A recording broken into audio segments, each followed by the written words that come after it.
Mismong si Stephen Curry na nga pong nagsabi sa isang interview na bagamat hindi maganda ang kalagayan ng Golden State sa West, malaki pa rin naman ang kanyang paniniwala na kaya nilang talunin ang lahat ng mga team sa playoffs kung sakali mang makakapasok sila dito ngayong taon. Kahit man paulit-ulit silang nagkakaroon ng mga pagkatalo noong mga nakaraan sa regular season, mataas pa rin ang confidence nito sa buong team since meron na rin naman nga silang sapat na experience paano manalo sa postseason at sa mga crucial games. Ngunit ayon rin naman sa naging pahayag ni Draymond Green, kahit gustuhin ito na maniwala na kakayanin ng Golden State na manalo sa playoffs, unti-unti na rin naman siyang nawawala ng pag-asa kung makakapasok sila dito since hirap nga silang umabot sa play-in tournament. Kaya matapang nga po nitong sinabi na kung hindi pa nga daw gagawa ng malaking trade ang front office sa mga susunod na linggo, malaki nga po ang posibilidad na mag-back-to-back no playoffs ang kanilang team na siyang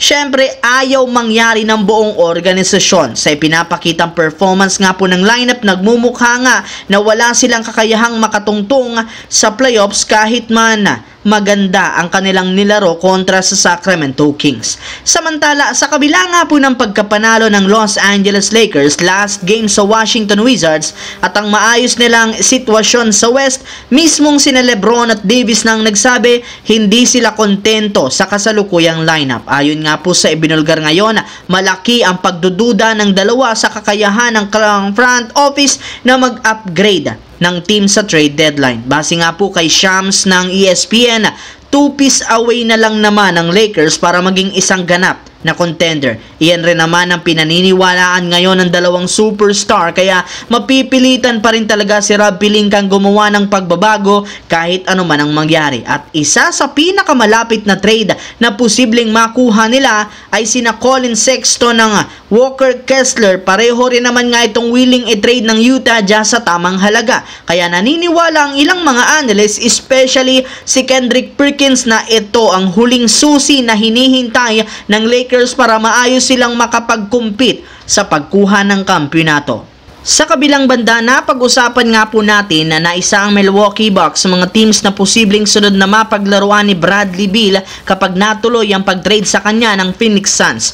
May lumabas rin naman nga pong balita na payag rin naman si Beal na tanggalin ang kanyang no-trade clause basta't mailipat siya sa isang contender kagaya ng Milwaukee Bucks.